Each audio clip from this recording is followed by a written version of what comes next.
A very good morning to you wherever you are, and thank you for joining us on Good Morning Kenya. We continue to mark the World AIDS Day. Remember, the national celebrations will be held in Machakos County, and to be specific, at Machakos County People's Park. And here at Good Morning Kenya, we continue to engage in that particular discussion just to see how far the country is heading to in terms of what's spearheading the war against HIV. And with me in studio is Internews Country Director Ida. Yes, Ida Jooste. Jooste. Yes. Ida Good Jooste. morning, Martin. I love the name. And you're a journalist by profession, by the way. Yes, I'm a journalist. And I've been covering HIV for about almost 20 years now. 20 years from now. Mm-hmm. How has it? How's the journey been in terms of reporting about HIV and just covering matters HIV? Yeah. Well, here in Kenya, as you know, the first case was identified 30 years ago. And what was so interesting is at the time, both professionals in the medical field, as well as journalists, of course, knew so little about it. And it's when we look back over 30 years that we realize how much we've learned and how much journalists have learned to now report on a really, really complex virus and complex evolving science, still in a way that emphasizes that the most important thing is to fight stigma, but we also have a really important response to make against this virus. That is a very, very clever virus from a scientific point of view, but also from the point of view in that it forces us to think about certain things differently, even talk about things we never used to talk about. Remember? Did we talk about sex openly 30 years ago? Not at all. Yeah. So I think the media has helped to create that sort of more open environment when people can talk about these issues. These days, we are even talking in the media about men who have sex with men. We're even showing documentaries about intravenous drug users at the coast. We are even showing stories or talking more openly about sex workers, which is a reality, because those are the new key populations that it's clear for us we have to continue to ensure that those populations, that infection rates in those populations are brought down. And at Internews, we've been on a journey over 10 years to help journalists understand that all populations and every single person is affected. Many people are prone to infection, but now there is a new field that we have to look at, and that is these key populations or most at-risk groups about which we need to continue to report. When you talk about the most at-risk groups, which one are they, to be specific? They are sex workers, intravenous drug users, so drug users who kind of like get HIV infection through blood exchange, and then men who have sex with men, because anal sex is more risky than other forms of sex. That's the reason why. And then women and children actually do continue to be very vulnerable by virtue of issues in society, and also by virtue of, for women, their anatomy, for that matter. So can you see how we are just talking about these issues which were taboos not so long ago? I think when I was growing up, I didn't think that I would sit here and talk about these things, but we absolutely have to, because that is how HIV gets transmitted. And if we're scared to talk about it, we'll actually scare people from going for HIV testing. And so what is, because we talk about these particular groups, but what is the Internews doing to ensure that maybe the prevalence among these particular groups that are at risk kind of scales down? Okay, so because we work in media training, I don't think we can claim that we bring the prevalence down. That's for the medical professions, and we work hand in hand with them. But what is very important is what we do is we ensure that there is a discussion, there's a debate in the media, and there's knowledge amongst people in all parts of the country and the world, for that matter, about how HIV is transmitted, how testing is the first step, or perhaps the steps before that is really kind of being open to whatever your test result may be, to be rid of that fear to go for the test, then testing. And then through the media, people get knowledge about anti-retrovirals, that now HIV positive people have a near normal life expectancy from 30 years ago, 20 years ago, when it was a death sentence. It really was a real death sentence. And it isn't at all now. We know of people here in Kenya who've lived with HIV for more than 25 years. In the States, there are people who've lived even longer. Of course, some weren't lucky to get drugs early on. They've only been widely available for the last 5 to 10 years in many parts of the world, including here. But do you see that it is a virus that can survive very long in the body? even without drugs. And that's why we need to continue to raise awareness, because somebody may not realize that they're HIV positive, but it should just be a standard procedure to go for testing. So that's where the media comes in, is to create a kind of open platform where there's knowledge about this and where these issues are being discussed. So we've been training, you asked what does Internews do? We've been training journalists on the various aspects of the science, various aspects about how to tell fresh, new HIV stories. It's a 30-year-old story. We have to find ways to make people keep on being interested in that story. And then to also keep on ensuring that those stories are told with dignity, to be very sure that somebody is okay to be shown on TV, for instance, if they're HIV positive. And if they're not okay with it, to still keep on telling their story, but find innovative ways of talking about those individuals. When you talk about 30 years of HIV, especially in the country, I know that you're rolling out a project regarding that particular Yes, we have been training in Kenya for 10 years. That project has come to an end now. We hope to continue in the future to also continue to train journalists about HIV reporting, other areas of health, reproductive health, family planning, and so on. But it's been 10 fantastic years, and there are more than 1,000 journalists in Kenya who have undergone our training. So the training will continue to live on in the words that they write, in the TV documentaries they make, in the radio programs they put together, because I mean there's a lot of knowledge there. Multiply that knowledge by 1,000 journalists, and I think the country is well equipped to report on a very complex disease, both from a scientific point of view, as well as a sociological point of view, in terms of how people behave towards each other in society. But then one will argue that the target is not yet achieved. And even as the project comes to an end, why can't Internews maybe think of extending it? Because there are so many people who still want to get that target. No, the target hasn't been achieved, because, I mean, we spoke about these most at-risk groups, for instance, and we spoke about the fact that a lot of people in many parts of the country continue to be vulnerable. Middle-class people. We forget that people in the middle class are at high risk for HIV infection. It's often a story about poor people. It's not just poor people. It doesn't discriminate at all, this virus. No, so the targets have not been achieved. I think a lot of awareness still needs to be raised, and that is always with the media working hand in hand with others. And that's why Internews is continuing with fundraising. If we don't have funds on this area, we can't really do very concrete training. Our trainers continue to assist all of these many hundreds of journalists we've helped over the years. But we would like to continue and to work in the future as well to ensure that these stories stay on the agenda. Actually, 30 years is not a long time in the lifespan of a virus at all.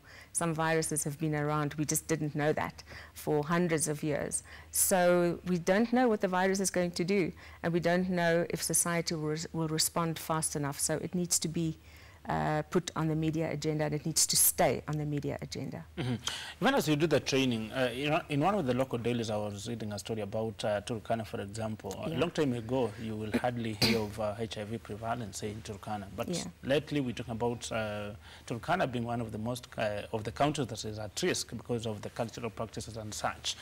Even as you do the training, have you been factoring in terms of which medium do you need to use to ensure that you reach out to the people of, say, Turkana and other counties that hardly we used to hear of this particular disease? No, that's a very good point, because it's all about the people who must read or hear or see these stories.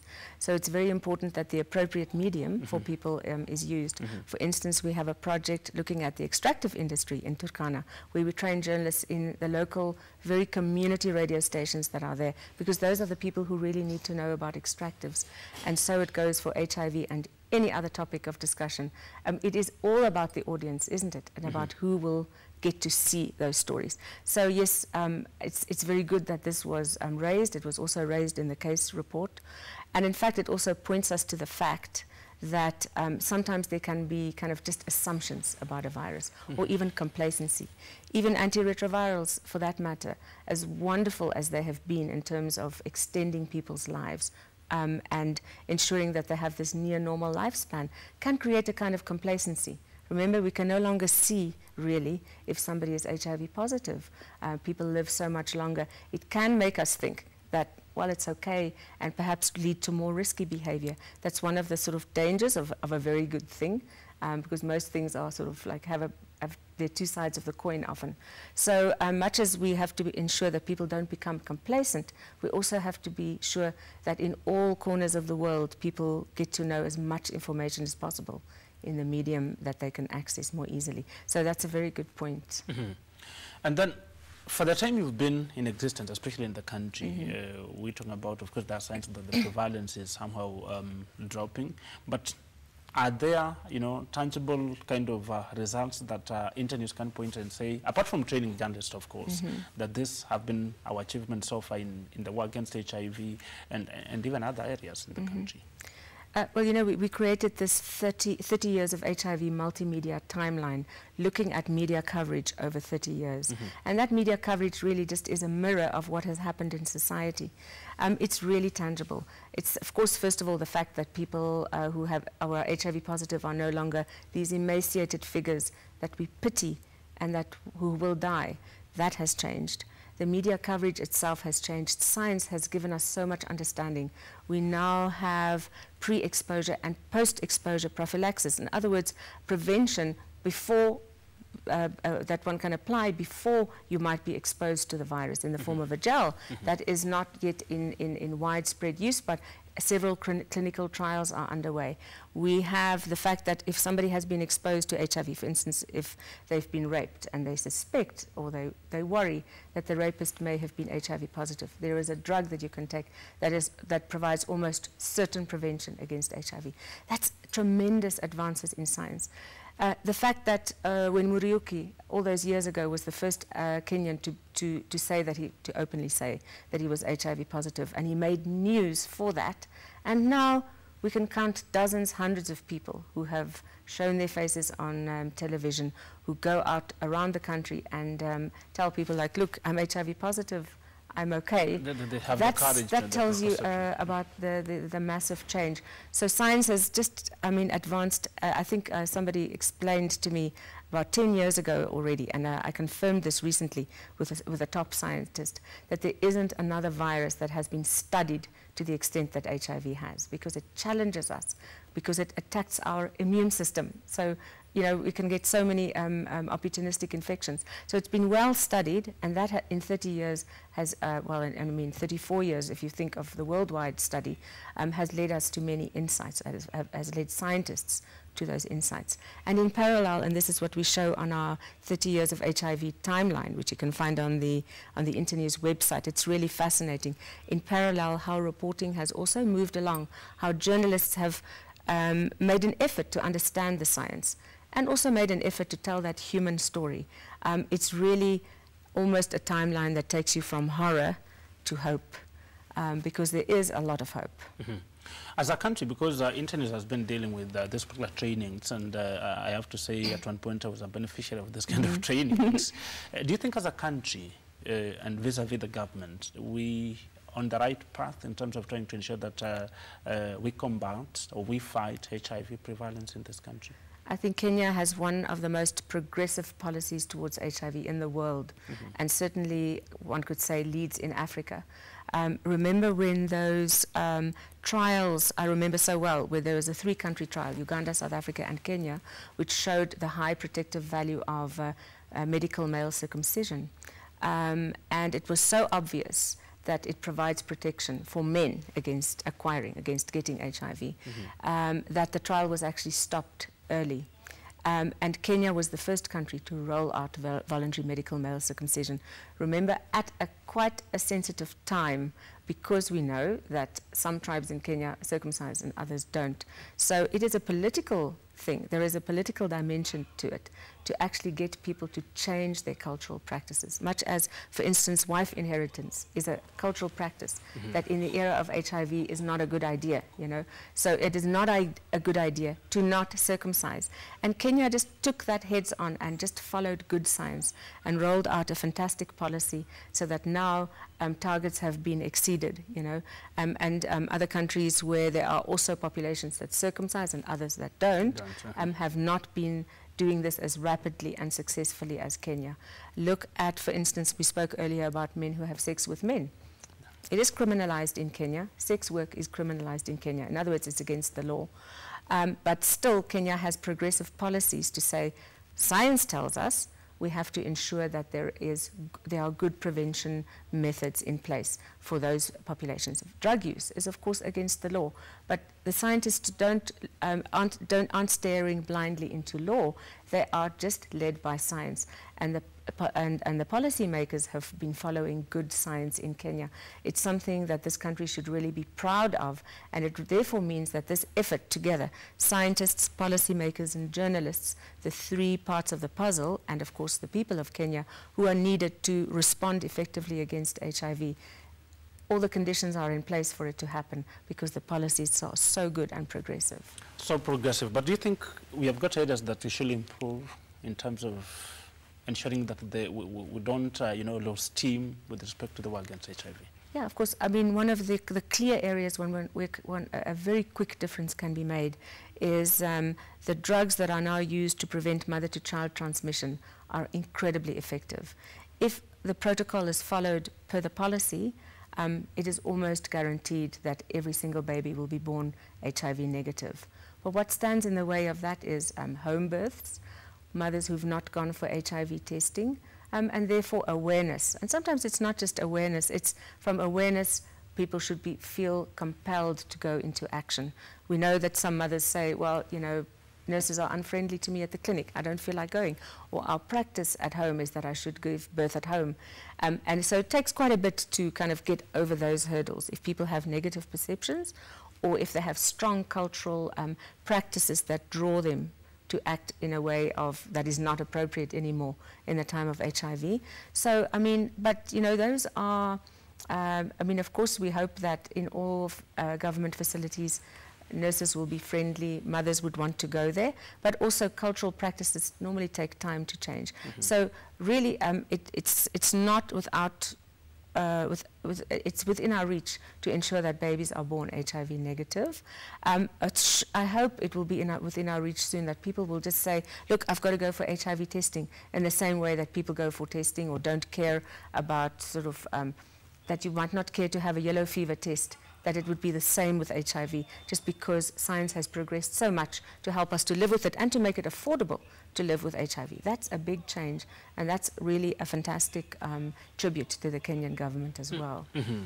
As the world marks the AIDS Day all over the country and all over the world, what should we be expecting from Internews? Because I want to believe you have a program of events maybe you intend to implement to ensure that? Well, I mean, at the moment at the National Museums of Kenya, there is an exhibition that shows us a glimpse behind the scenes of these stories we've been telling. Mm-hmm. The stories of ordinary people, the stories of mothers who are excited that their baby is HIV negative, and also those sort of taboo type subject stories that through the training we've done, we've been able to see them on television, we've been seen them on print and being discussed on radio. So you actually have these snapshots as part of a photo exhibition of what has been on television in Kenya that you can look at for until just after Christmas, I think, at the National Museums of Kenya. Mm-hmm. But you can also look online at what we have in the form of this project called 30 Years of HIV. It's really fascinating. I really encourage people to just go onto the Internews website, not difficult to find online, and to click through the timeline. And then there is also, because we did some of this work in collaboration with the National AIDS Control Council, it tells you what to look forward to in 2015. And really, maybe the main message from that is zero stigma and discrimination is really something we should strive for. Mm-hmm. And lastly, Ida, how will you compare your times as a journalist covering, because I know you are a journalist as well, how will you compare your time covering HIV and the way we are doing it today? Oh, okay, a huge difference. I became interested in HIV because I was an editor, and one of the journalists this was in the 90s, just kept not showing up for work. People were annoyed with her. Her colleagues said she's letting them down. Even I was getting annoyed, she's always got this, then she's got an aching stomach, then she's got a headache, then she's not feeling well. And I just said to myself, what if I really need to find out what's wrong with her. Mm-hmm. And I mean, of course, we did find out, and there was huge secrecy around it then. Mm-hmm. And when I went to visit her in hospital, and I saw that thin little line of a body, a person I was angry with, when in fact she was desperately ill, my life changed, and I realized this is the story of our lifetime that we have to tell. It is something that so deeply tests our humanity and tests us as a journalist to be able to report on science with accuracy and with clarity. That was in, I think, 1992. And I think, I don't think I've been the same since seeing her so ill. I think there's something that happens to every person who sees their first HIV positive person, and that was the case then. Today, we see HIV positive people around us all the time, and we have no idea. And that's we've just the biggest them change. on this set. Yes. We've just talked to them on this Right, set. and we've talked to them on this set. We see, I mean, if HIV prevalence in a country is 7, then 7 out of 100 people you encounter would be HIV positive. So we can be very clear that we don't see that 7 out of 100 people we see don't look emaciated, they don't look sick, they don't look on death's door. That's the biggest change, and it's these groups working together, scientists, journalists, policymakers, helping each other work out how to communicate about this, that has made that difference. Dr. Ida. Thank you. Ida Jooste, thank you very much for getting time to speak to us. Ida Jooste is the country director of Internews, speaking to us about matters HIV and AIDS during this World AIDS Day, and what Internews has been doing to ensure that it keeps the momentum going when it comes to matters HIV and AIDS. We're taking a short commercial break, but when we come back, Samuel Njoroge will still be tackling that particular topic. We're talking about matters World AIDS Day, but he will be speaking to a medic, Dr. Lillian. Stay tuned to Good Morning Kenya. Thank you.